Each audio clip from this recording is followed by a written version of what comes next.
Então, boa noite a todas.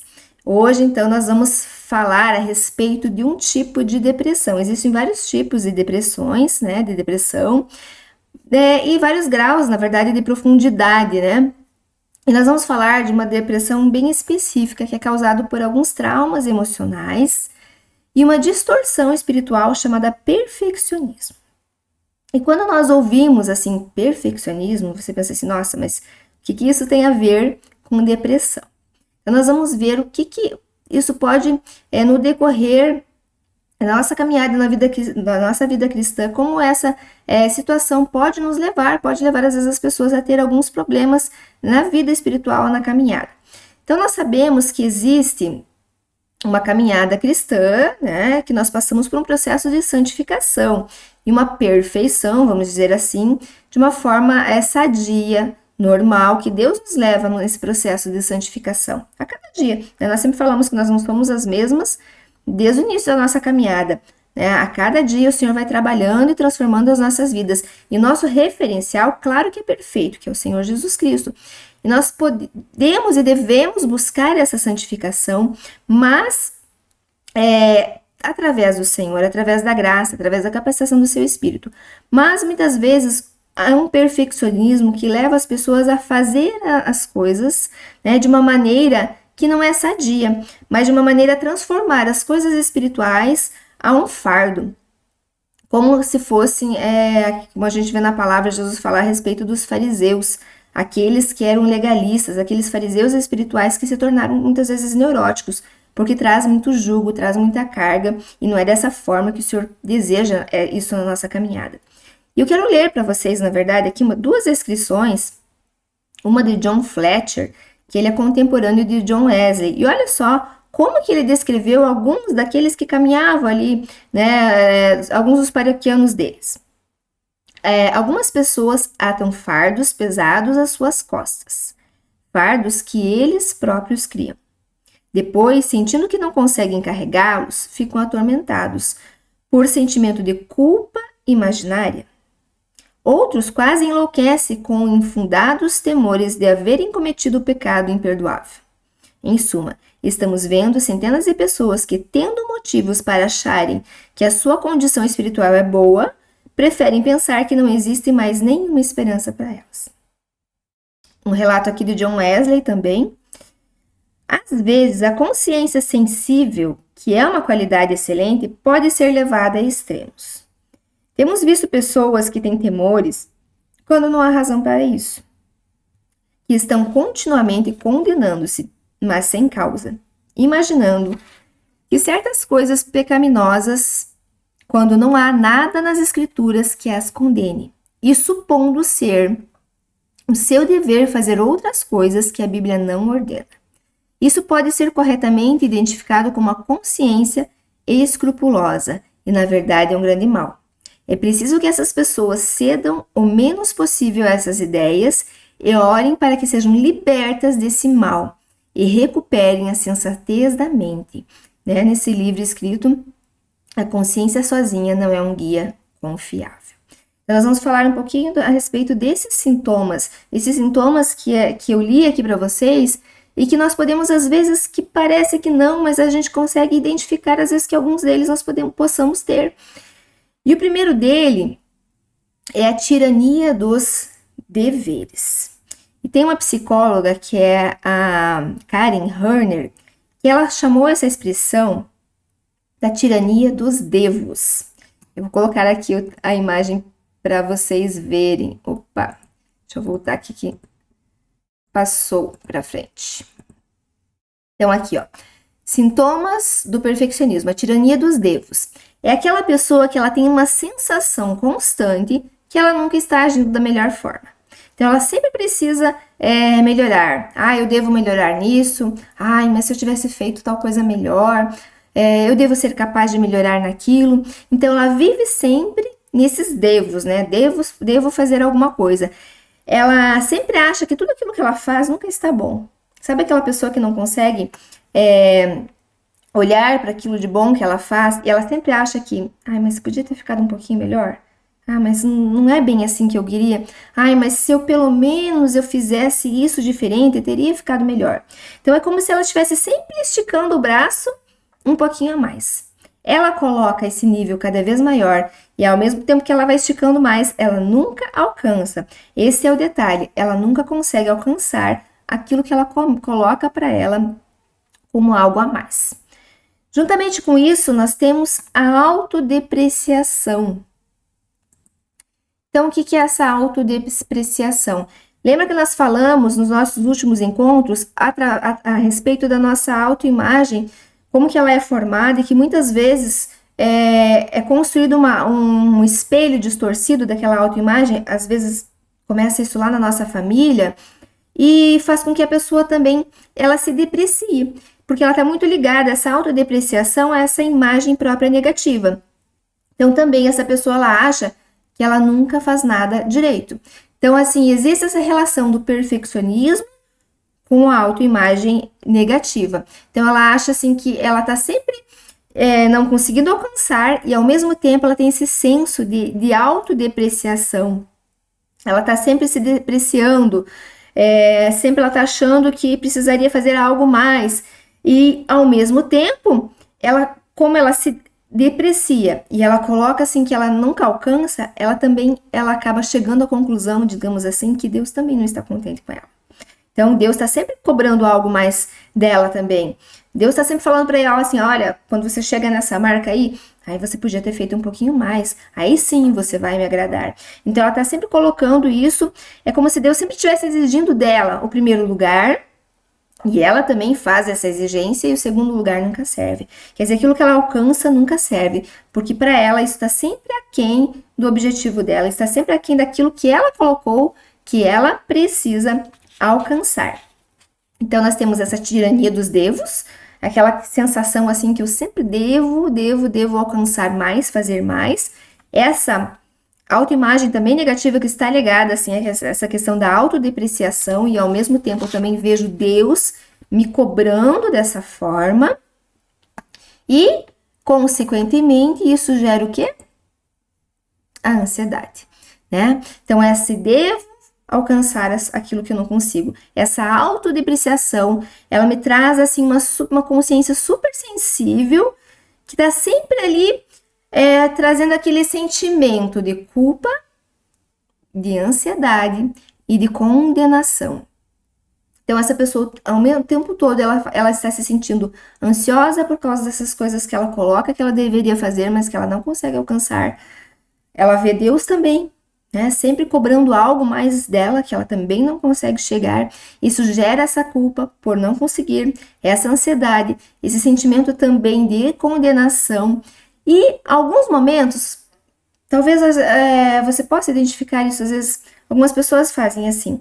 Então, digamos, tem todo esse sentimento, aí ouve uma palavra, uma ministração, vai num culto, e ela não, então agora no avivamento, né, passa em algo assim, não, agora parece que o sol vai brilhar. Agora eu vou conseguir, agora eu vou caminhar, o percurso vai mudar, mas isso passa assim por um período. Daqui a pouco volta de novo aquela sensação novamente de culpa, aquela sensação de carga, aquela sensação que Deus não tá contente comigo, Deus não aprova a minha vida, aquela sensação de condenação, aquele incômodo interior de que lá no fundo da tua alma, eu não tô conseguindo alcançar aquilo que eu preciso alcançar, porque na mente dessa pessoa ela colocou algo que ela precisa alcançar, mas que ela não está conseguindo chegar lá.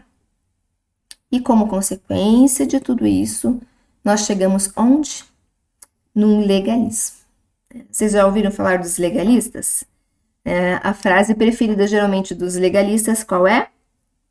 Pode ou não pode. Então, o que é essa consciência, vamos dizer assim, super sensível desse perfeccionista? Que ela vai dar ênfase sempre àquilo, como se ela quisesse sempre tem uma listinha. Vocês já ouviram falar? É uma coisa que a gente vê muito hoje nas redes sociais, nos Instagrams. Vocês já viram aquelas perguntas assim, pastor, pode fazer isso, pode fazer aquilo? É certo fazer isso? É errado fazer aquilo? Vocês já viram isso na internet? Imagino que vocês já tenham visto, né? Às vezes mandam perguntas bem absurdas que nós vemos. Às vezes eu penso, meu Deus, que essas pessoas, será que é caminho mesmo? Conhecem a palavra? Porque mandam perguntas muitas vezes que as pessoas elas querem ouvir, às vezes um sim ou não, pode ou não pode. Mas geralmente esse é um sintoma da pessoa que vive num legalismo. Então, ela tem essa necessidade daquilo que pode, daquilo que não pode fazer. E essa pessoa, ela se preocupa muito com a opinião do outro. Eu me preocupo muito com a opinião do outro, porque ela sempre acha que o problema está, então, se eu mudar tal situação, se eu melhorar nisso, se eu parar de fazer aquilo, talvez eu agrade mais o Senhor. Talvez eu não estou conseguindo algumas bênçãos na minha vida, talvez Deus não esteja me respondendo porque eu não fiz ainda isso direito, porque talvez... E o que acontece? Essa pilha de pode e não pode vai crescendo. E essa necessidade de agradar o outro vai ficando cada vez maior, porque eu vivo caminhando pensando sempre em fazer aquilo que o outro deseja, aquilo que o outro quer, agradar o outro. Então, se eu satisfaço uma pessoa, eu preciso agradar a outra. Então, essa pessoa vive nesse legalismo, na verdade, religioso. Então, ela acaba sendo presa muitas vezes fácil, né? Porque ela está sempre caminhando conforme a expectativa do outro, conforme ela precisa do elogio do outro. Senão as pessoas não estão gostando, as pessoas não estão talvez agradando. Então, ela vive dessa forma. E Paulo chamou isso, a pessoa que vive assim, num jugo de escravidão. Eu quero compartilhar com vocês aqui esse texto. Ele falou assim: estáis, pois, firme na liberdade com que Cristo nos libertou, e não torneis a colocar-vos debaixo do jugo da escravidão.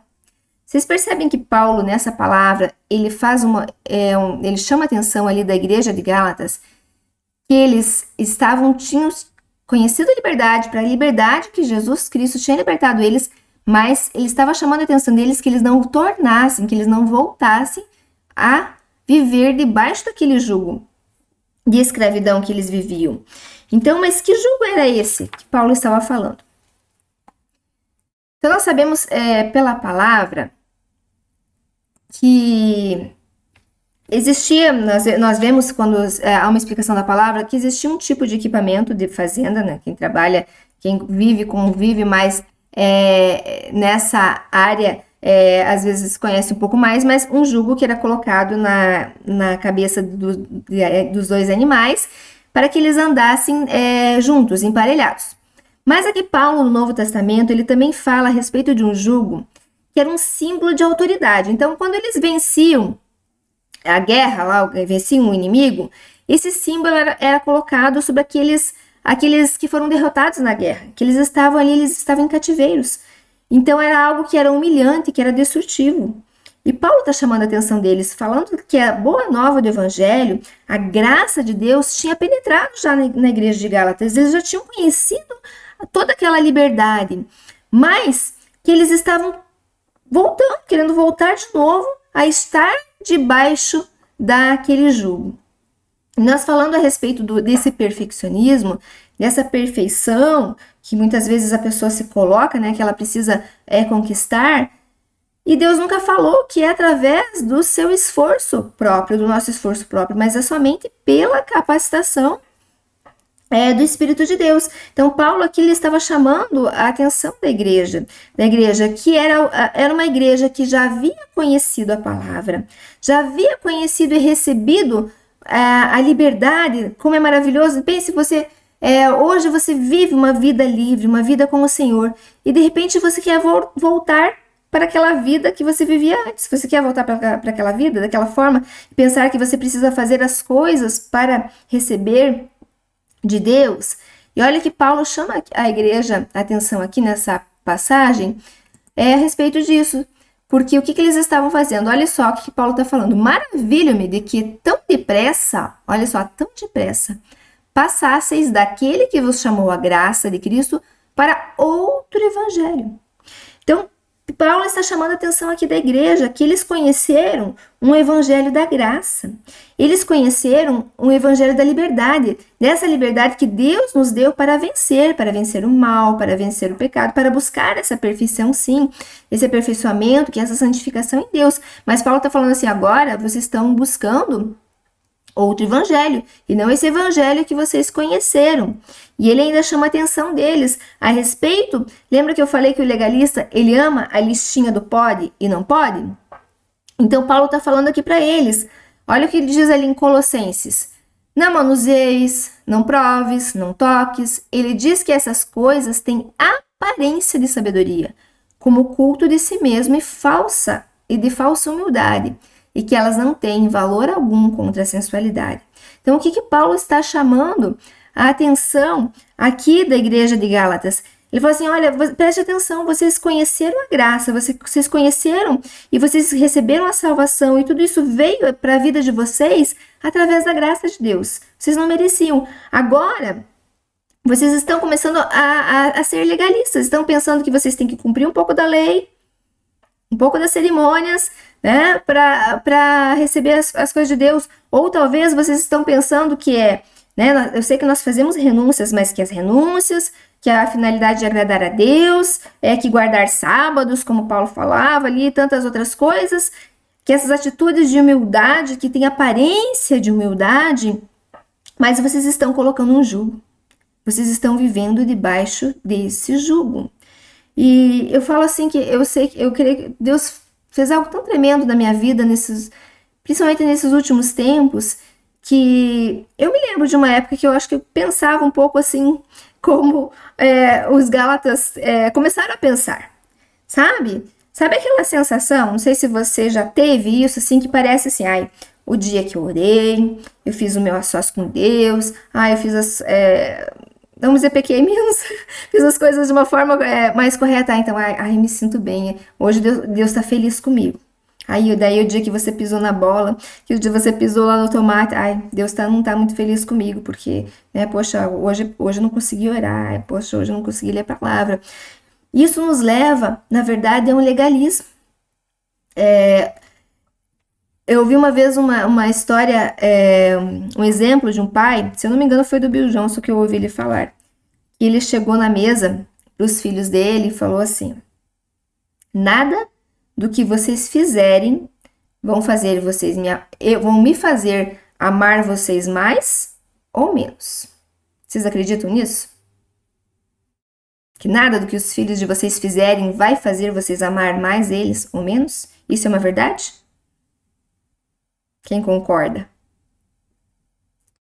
Eu fiquei pensando quando eu ouvi isso, porque ele fez uma comparação com Deus, mas ele concluiu a frase dele dizendo assim, mas vocês podem me agradar.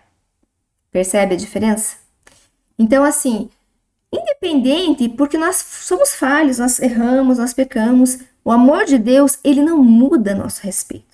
E às vezes quer nascer no nosso coração, na nossa alma, esse sentimento de que Deus nos ama mais ou menos conforme aquilo que nós fazemos. Estão me entendendo? Alguém identifica isso? Alguém já sentiu isso? Então essas pessoas, elas são imaturas, elas são pessoas super sensíveis, que elas vivem debaixo desse jugo da culpa, da condenação, se tornam crentes neuróticos, crentes que são perfeccionistas, porque eles estão debaixo de uma lei, eles se tornam legalistas, começam a ter uma atitude muitas vezes rígida com as outras pessoas, elas vivem buscando a aprovação ou a desaprovação das outras pessoas, se tornam muitas vezes frias, dependentes realmente da questão daquilo que o outro vai gostar ou não a respeito das suas atitudes, vão julgar severamente as outras pessoas e também vão se considerar culpados, vão se considerar realmente debaixo dessa carga, vão estar sempre impondo restrições a eles mesmos. E tudo isso acaba gerando lá no interior um sentimento que é uma ira, que é uma raiva interior. Porque bem lá no fundo do coração, essa pessoa, ela tá formando esse rancor, ela tá sentindo toda essa raiva no seu coração, por causa de todos aqueles deveres, por causa daquela lista enorme. Lembra que eu falei que a lista vai aumentando e vai crescendo? Então, dessa lista enorme que ele mesmo criou, na verdade, que precisa fazer, contra a sua fé cristã, contra os cristãos, contra as outras pessoas, contra ele mesmo e contra a Deus também. Mas esse ressentimento contra Deus não é contra o Deus da graça, não é contra o Deus, um Deus verdadeiro, né? O Deus que nós conhecemos, mas é esse Deus que ele criou.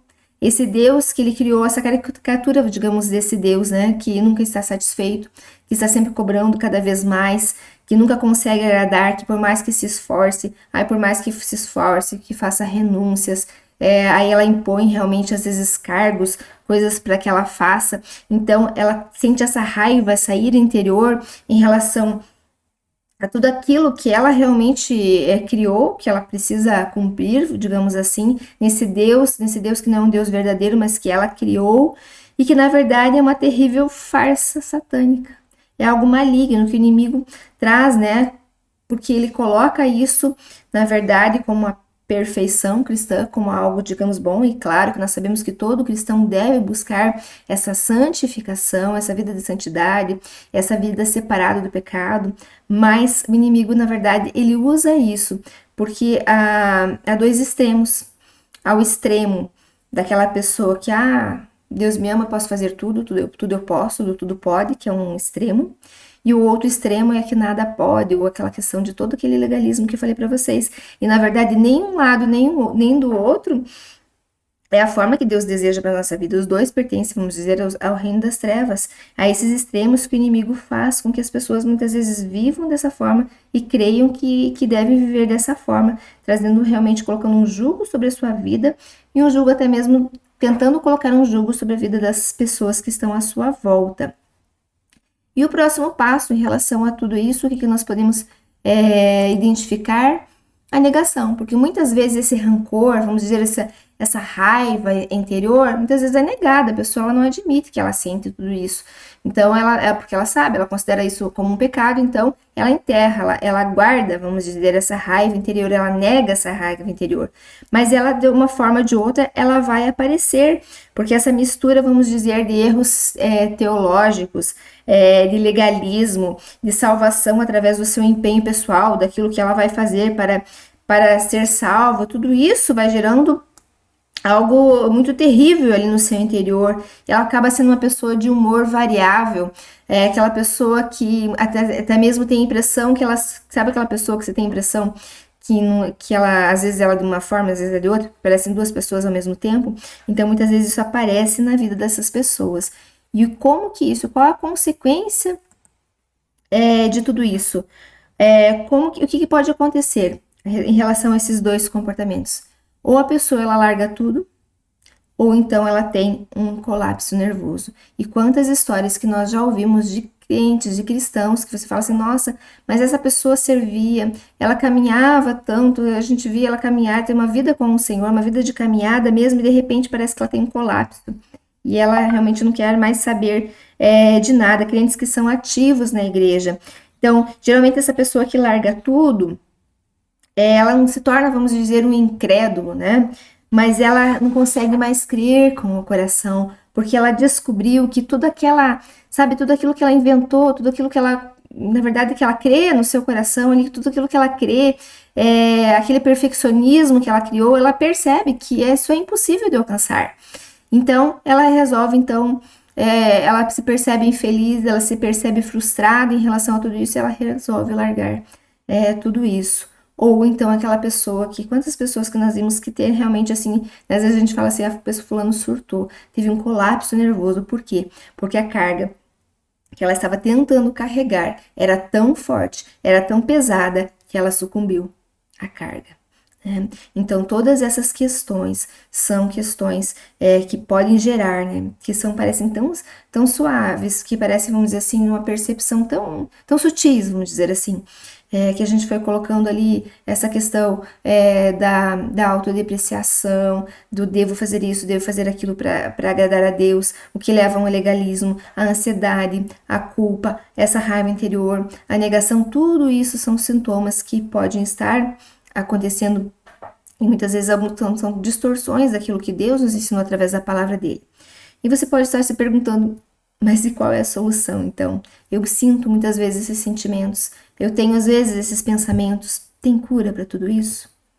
Certamente, né? Nós sabemos que em Deus, na palavra de Deus, há sempre cura, né? Só que existe apenas uma única cura para o perfeccionismo, para todos esses sintomas que nós estamos falando aqui, que ela vem através da graça. E sabe o que é graça? Graça é quando nós recebemos aquilo que nós não merecemos, né? Quando nós recebemos um presente de alguém, nós não fizemos nada para merecer aquilo, nós recebemos porque vem de graça. Você não paga um preço por aquilo, porque você recebe de graça. Você recebe. Mas eu digo, mas para que se alguém vai te dar um presente, você precisa estender a mão e tomar posse desse presente, e receber esse presente. Então isso é algo de Deus para nós, é através da graça de Deus que nós também somos curados de tudo isso. E também essa cura, ela se processa através de um viver diário. Então é algo que não acontece assim de uma hora para outra.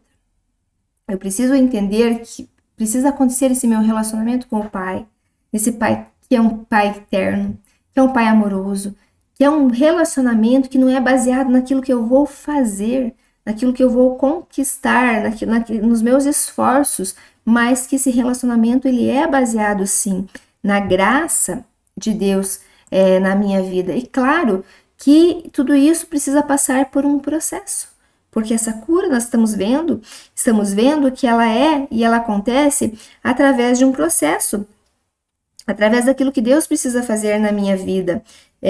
Então, para que haja essa cura interior, eu preciso entender que eu preciso também permitir com que Deus cure, muitas vezes, aquelas mágoas passadas, e para que eu possa sentir esse amor de Deus, esse amor de Deus de uma forma profunda, muitas vezes é necessário uma reprogramação interior.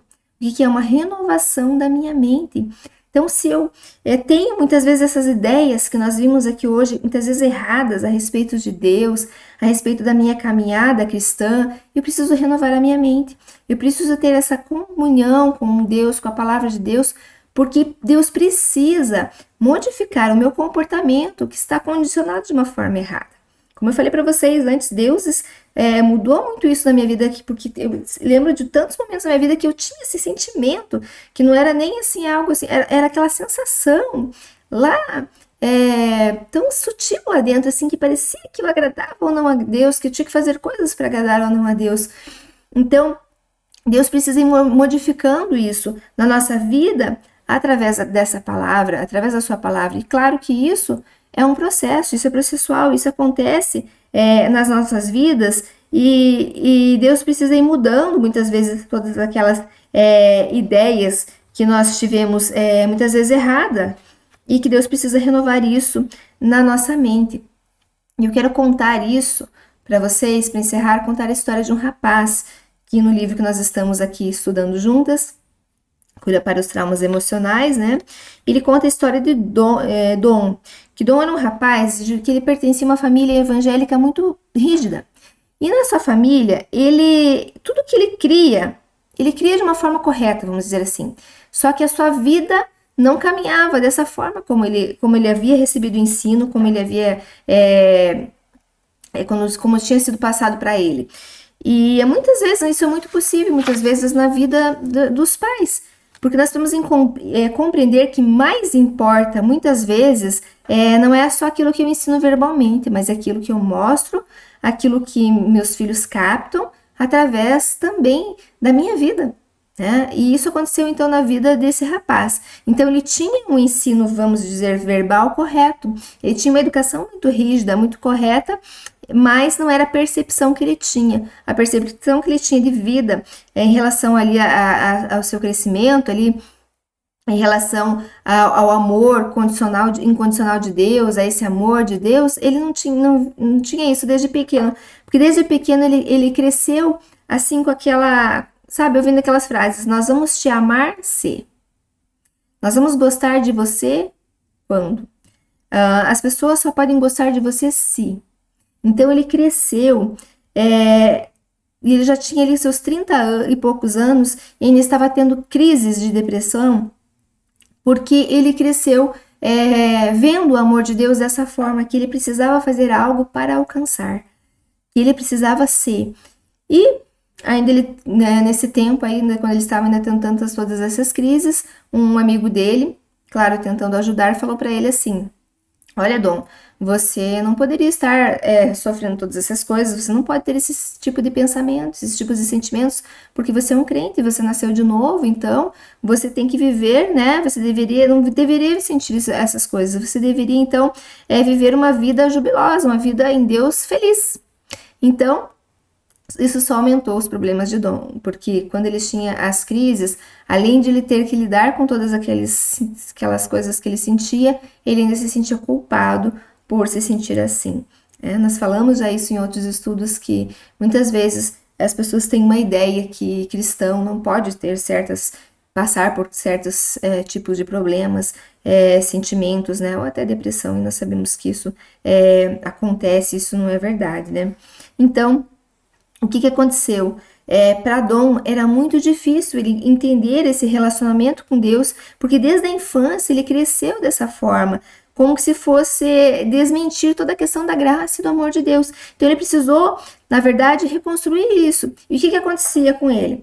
Quando ele passava por essas crises, ele acabava buscando relacionamentos errados. Quando ele ia curar, digamos, ali a dor dele num relacionamento ali com uma moça, com alguém, mesmo que ele não fosse, que ele não ia, né? A história diz que ele não ia até, vamos dizer, o fim com a moça, mas ele utilizava da moça para curar, vamos dizer ali, a sua dor.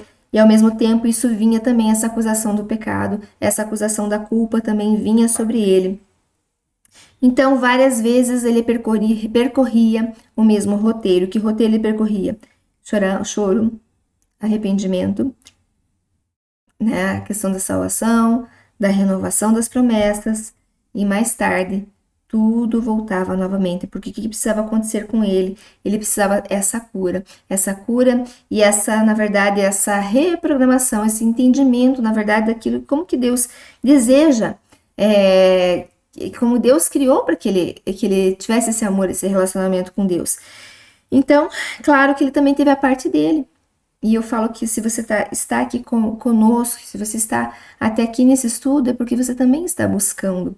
E eu sempre falo, você precisa voltar e meditar novamente nos textos que nós estamos aqui passando muitas vezes rapidamente, ouvir novamente os estudos, porque nós temos a nossa parte, e Dom fez isso, ele fez a parte dele. Então ele buscou livros, ele meditava a palavra, ele decorava versículos da palavra, ele buscava, se dedicava na oração, no relacionamento com Deus, e ele foi aprendendo como que era realmente um verdadeiro relacionamento com Deus, e também aprendendo a se relacionar com as pessoas. Então ele foi descobrindo o amor de Deus através desse amor incondicional, dessa aceitação incondicional de Deus. E pouco a pouco, o que aconteceu? As crises de depressão foram diminuindo, foram cessando, até que elas cessaram totalmente. E ele conta que muitas vezes ele fala, né, para esse conselheiro, para ele, fala assim: doutor, ainda parece que é bom demais para ser verdade. Mas que bom que é verdade, mas é verdade. Porque muitas vezes o perfeccionista ele tem esse sentimento. Ele sente que é bom demais, não pode ser verdade. Mas eu tenho uma notícia para te dar hoje. É muito bom para ser verdade e é verdade. E eu me lembro que era algo que quando eu me converti, eu me lembro que eu passava assim muitas lutas. A gente sempre passa lutas, né? Mas eu lembro que era um sentimento que vinha assim, nossa, assim, como se fosse algo assim que é inacreditável, né? É tudo aquilo que a gente passa a viver. Mas ao mesmo tempo vinha um sentimento no meu coração e uma paz, e pensava assim, mas é tão bom que só pode ser Deus. Então, quero te dar essa notícia, né? Como ele dizia assim, é muito bom para ser verdade. É muito bom e é verdade. E é verdade o que está escrito na palavra. E é essa palavra que eu quero encerrar hoje esse estudo, que diz: Vinde a mim, todos os que estáis cansados e sobrecarregados, e eu vos aliviarei. Tomai sobre vós o meu jugo e aprendei de mim, porque sou manso e humilde de coração, e achareis descanso para a vossa alma, porque o meu jugo é suave e o meu fardo é leve. É bom demais, não é? Essa é a melhor notícia, porque a palavra do Senhor diz para nós irmos até Ele, todos os nós que estamos cansados e sobrecarregados. Então, essa palavra diz: Vinde a mim, e não é bom saber disso? Não é bom saber que eu posso ir ao Senhor, entregar tudo a Ele e viver de uma maneira conforme Ele criou para que eu vivesse? E essa palavra também diz que o meu jugo é suave. Sabe o que significa isso? Que o jugo do Senhor é confortável, que Ele é realmente na medida para você. Não é nada que você não possa suportar. Ele fez na medida para nós, de acordo com a nossa personalidade, de acordo com a nossa individualidade. E a palavra também diz que o fardo dele é suave e leve.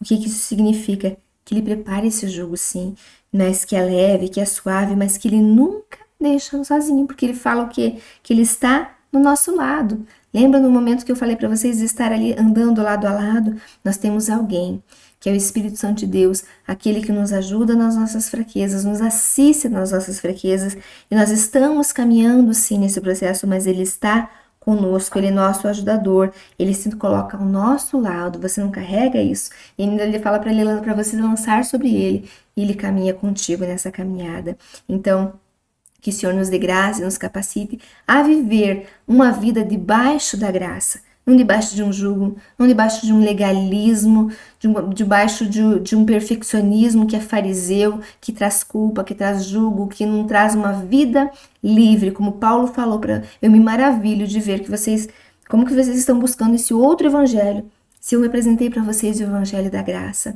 Então foi esse evangelho que Deus nos apresentou, da graça, do amor, desse amor incondicional de Deus, que independente, claro que eu devo viver, buscar, né, não entenda errado, nós precisamos buscar uma vida longe do pecado, separada do pecado, uma santificação, a palavra do Senhor diz: sem santidade ninguém verá o Senhor. Nós precisamos buscar sim essa santidade, mas tudo isso não é através da força do meu braço. Deus me dá graça, Deus pede para que eu lance sobre ele, me dá graça para vencer sim o pecado, e Deus me capacita nessa vida de santificação, porque a palavra de Deus diz que a vida do justo é como a luz da aurora, que vai brilhando mais e mais até que se torne o dia perfeito. Então o Senhor vai trabalhando isso na minha vida, mas Deus não é um Deus que muitas vezes o inimigo tenta fazer com que a gente crie esse Deus, essa caricatura desse Deus que é errado, desse Deus que é um Deus que traz carga, desse Deus que é um acusador, desse Deus que traz legalismo, que traz peso. Não. Deus é um Deus que diz: venha a mim, lança sobre mim, caminha comigo, e nesse processo eu te dou graça para ir vencendo a cada dia, vencendo sim o pecado, vivendo cada dia um dia mais e mais na presença dele, na comunhão com ele. Amém? Essa é a palavra de hoje. Que Deus te abençoe, que nós possamos viver nessa vida abundante que o Senhor preparou para nós, uma vida assim de relacionamento, que é um relacionamento que ele vem através da graça de Deus para conosco. Deus te abençoe.